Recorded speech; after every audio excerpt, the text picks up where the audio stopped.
option. Right. Second option sometimes will get you hit in the mouth. Okay. The first option will always get you free released. Okay, so to your point about longevity, figuring out, like, to me, this position is unmasterable. It's just too hard to play.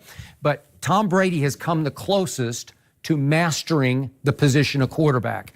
That's mentally as well as physically, where he's figured out, if I can get rid of the ball in 2.1 seconds, I can keep doing this for 4 more years. Right. But that's hard to do because you have to make the choice very quickly. So your brain, you're so evolved mentally that you're able to, you're thinking faster than the defense can play. You're thinking faster than they can rush you or they can cover you. Well, that's only, somebody's going to be open, and he's finding the open. 2.1 second only goes into effect if you're able to throw the ball to your first option. Yep. If Julian Edelman comes up or you're swinging the ball to the running back out of the backfield. Okay. If the second option, if you have to go to the second option, it's not going to be 2.1 seconds. But he's choosing his option pre-snap. Right. He's just reading. He's figuring you out before you even know what you're doing exactly. And he's saying, I know, like on the Gronk play in overtime, the third and 10 conversion, he just says, you're going to single it. Remember, he split him out left, right? Right. And he just said, really? You're going to single him? And I got him on an in-breaking route? Correct. You can't cover that because I know him. I trust him there, and I know I can throw it where he can catch it. And plus, he sees plus he sees everybody playing off cover. Okay, so what I'm saying is, he said he picked it before. Yes. I don't even know if that was the play called. It might have been called to Edelman. The primary might have been Edelman. It could have been Philip Dorsett or Hogan on that play. No, if you notice, they didn't throw to Dorsett not once in that. Okay, but I'm saying he's reading that pre-snap. That's his choice. Yes. He just decided, I'm going to throw it to him. And I promise you, the ball's gone in 2 seconds to Rob Gronkowski. So he's picked the correct way. A lot of quarterbacks might not be able to read it and decide on it that quickly. You see what I mean? Yeah. So that's why he's got longevity. But I'm also going to point out to you, this year, this football season, this regular season, Tom Brady threw it 570 times. He's had 8 seasons in which he threw fewer passes. So don't tell me he's just saying, I'm going to hand it off now, right? No. Okay, so they threw it 570 and ran it 478. Pretty good balance, but still leaning to pass, right? In the postseason, in 2 games, they've thrown it 90 and run it 82. Pretty good balance, but still leaning to pass. What has Sean McVay done in the 2 playoff games? Well, wait a second. He's rushed it 74 times and thrown it 69 times. So they're reversed slightly. So they have run it. That's probably thanks to my Dallas Cowboys, especially in the first half, where they just said, let's just keep doing this, right?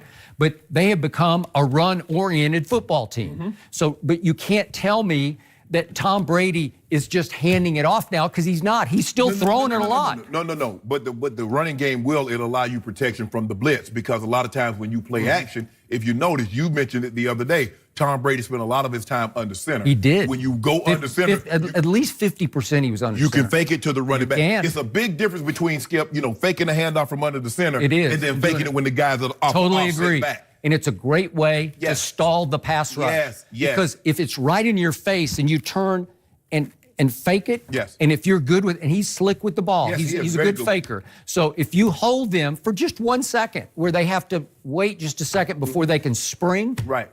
And plus, it's because they were running the ball so effectively. The line has to hold in there. They just can't get up the field, because you remember when they were getting up the field, they were getting hit with the draw. They were getting hit with screens. So now I got to hesitate just a bit. The second level, you see those backers stepping up, and now all of a sudden that's Julian Edelman coming in on an in-breaking route before where the linebacker should have been. So the running game is not necessarily meant, Skip. Sometimes it's meant to protect the quarterback, because now I can fake it and I can still throw the passes without having that rush breathing down my neck. Okay. So now to the deciding factor, which will be off the field. What do you always tell me about why did you stop playing? At some point, you just finally said, I just don't love this anymore. They want to go to meetings anymore. I don't want to do it anymore. I've had enough of this. I also think you get so battered. Your body gets battered to the point where you just say, I don't love this. I'm ready to go on and do something else with my life. Well, I don't think either of these 2 guys are there, but they both have off-the-field responsibilities that Tom seems to have been able to put in some juggling act perspective, where, remember, they both got kids. Tom has 3 under the age of 11, and Drew has 3 under the age of, 4 under the age of 10. He's got 3 sons and the youngest is a daughter, but 4 under the age of 10.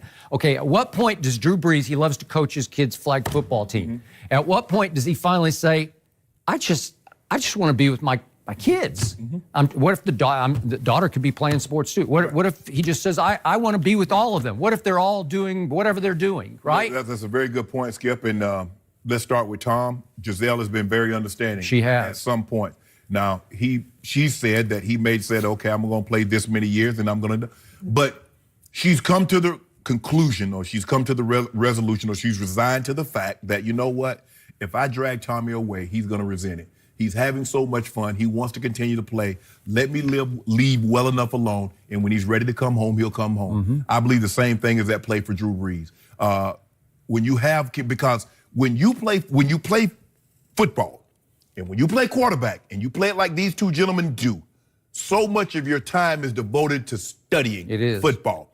Mom has to be mom and dad. They get the kids up, get the kids ready, take them to school, go to practices, go to the games. They do all the things that when Tom is studying and when Tom is at practice and when he's on the road playing games or on his way to play a game, Drew, same thing. They do all the things that dad can't do. So for them to be able to do that for not 1 year, for 5 years, for 10 years, might be 12. That takes a very understanding person. It does. And is it possible in another year? That's a lot of work, man. Would Giselle, she might dig in at some point and just say, I'm sorry, I don't want to do this anymore, right? And look, maybe they have help. But even if you got help, Skip, that's a big responsibility. Kids are a lot of responsibility. So I don't care how much help you have, it's still a lot. Yeah. And to get the kids up, but you're doing it. You're like, the help, they didn't help make these kids. So you help make them. I need you to help own some of this responsibility. But for these women to say, you know what? Do what you love. I'm going to sit back. I'm going to be mom. I'm going to be dad. I'm sure they've had, Skip, this is a conversation that you have every single year. Okay, this is what I want. You sit down when you start, grafting or, planning out how you want to do this. You sit down with Giselle. I don't know Drew's wife's name, but he sits down with her and he says, okay, this is what I'm thinking. I would like to do this, this, and this. What are you thinking? Would it be okay? I'm sure these are the conversations that they're having. And, at some point in time, you're right. Somebody's going to say, you know what, baby, I've been doing this thing for 12 years. It's time for you to come home and help. And then, like ultimatum, come home, or else I might not be here when you get back next time. One of those. And Skip, the thing is that everybody thinks, and the thing that having a lot of friends that are retired is like, the wife wanted them to come home, or the significant other wanted them to come home, and everybody says, man, I just want to be home with my kid. But that's a big transition, because you go from being home pretty much all day by yourself to being up under Tom, or being up under Drew, or being up under David for 10, 12 hours a day. You're like, hold on, wait a minute.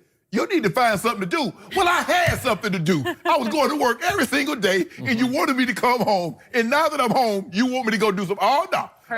I'm staying right here. I'm staying right here. So that's also something at play. What did we see on the field at the end of the New England at Kansas City game? We saw Tom Brady acting like a little kid. Yes. We saw him diving into the arms of all of his linemen. I thought he was a figure skater jumping in somebody's arms. Okay. Not too graceful, but spinning around and running. Just like a crazy little kid. Is that not the essence of why he's playing football right now? Yes. Would he tell you that's as much fun as he's ever had in his life? He would probably tell you that, right? Yes. So then what happens? They pull him over, and CBS is going to interview him, and he's out of his mind, and he accidentally drops an F-bomb live on CBS. You couldn't really hear it, but he said it. It's unbelievable, right? And then what did he do? Then he gathered himself, and he turned to the camera, and he said, I want to say hi to my wife. Yes. I love you, and then his family, but he started with Giselle. Yeah. She obviously wasn't in Kansas City, but he wanted to make sure I thank her because she made this all possible. He knows that. It's behind the scenes. You and I have the easy job. We doing what we love, Skip. We know what we're talking about. You have an idea what you want to say. I have an idea. It's people behind the scenes. Well, Giselle have the legwork. You know, I'm getting up early, getting the kids ready to go, getting them off to school, picking them up, helping them with homework, blah, blah, blah. Tom Brady spending 5-6 hours a day doing, run. Oh, okay. Hey, Josh, did you see what they did on this situation? At this area of the field, I've seen a lot. They've been playing a lot of cover 5. And if we motion Edelman, they're not passing it off, so he's going to be able to get inside. You saw Coach Belichick diagram the same play one time to put him in motion. All they did was flip the formation, and what they should have did the second time, they effed it up the first time, and then when they effed it up the first time, they didn't follow through the second time, but they got the same. It's a huge undertaking to do all of this on your own. And remember, Drew Brees has not had great ends to his last 2 seasons. He's had extremely painful ends. The Minnesota Miracle. That one I'm fine with. And that one you're fine with, but in New Orleans, they're not fine with what happened. I promise you, Skip, Drew Brees has a championship, has a Super Bowl and an MVP on his resume. I guarantee you the feeling that he felt when he won that does not coincide with the pain that he's feeling after what happened Sunday and what happened in Minnesota. No, I agree. The winning never feels as good as the losing. So is it possible he's going to sleep on it for a couple of weeks and say, I just can't take this anymore? I don't know. No, because you don't want to end on that note. You don't want your final game to end like that. Because his final game, if it ends, Skip, you know he threw a pick. He did. His last play, the last time Drew Brees ever threw a pass in the NFL was a pick. And he's already said, I'm coming back next year. Exactly. Yeah. Well, when you go to the Super Bowl 4 times in the last 5 years, Tom Brady's case, that's why we keep talking about the guy and his age. So we're going to move from the best in the NFL to maybe the new best in the NBA. Is James Harden now the best player on the planet? After another huge night, you say